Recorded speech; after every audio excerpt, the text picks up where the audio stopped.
મારું નામ advocate પારસભાઈ Gadhvi, Amarnath cooperative સોસાયટીના પ્રમુખ છું। અમારી સોસાયટીમાં સરકારશ્રીનો ટીપીનો કોમનનો પ્લોટ આવેલ છે, જેમાં ભૂમાફિયાઓ દ્વારા અવારનવાર બાંધકામ કરવામાં આવે છે અને ઢોર રાખી રંજાડ કરવામાં આવે છે।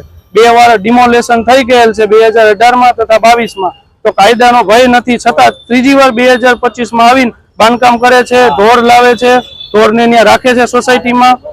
અને બીજી વસ્તુ, ત્યાં રોગચાળો થાય છે। આરએમસી ને અવારનવાર અમે રજૂઆત કરેલી, આવે છે, બાંધકામ પાડી જાય અને પાછા વ્યા જાય। કોર્પોરેટરને રજૂઆત કરી, હિતેશભાઈ ઢોલરિયા રાજકોટ શહેર ઉપપ્રમુખ, એમને રજૂઆત કરી। બધા એમ કે તમે અરજી આપો, પણ આ કેટલી વાર અમારે અરજી આપવી? કોઈ વસ્તુનો નિકાલ તો જોઈએ ને।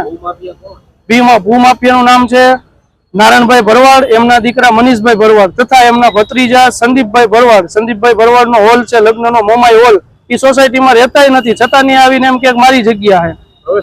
અમારી માંગ છે કે આવા ભૂમાફિયાઓને સરકાર આરએમસી દ્વારા કડક કાર્યવાહી કરે અને અમારી સોસાયટીનો પ્લોટ અમને દેવામાં આવે, જ્યાં જાહેર શૌચાલય અથવા કોઈ પણ એવી વસ્તુ કરવામાં આવે જે સોસાયટીના હિતમાં હોય। એની જગ્યા નથી, છતાં એ લોકો આવી જાય છે રાજકારણના પ્રેશરથી।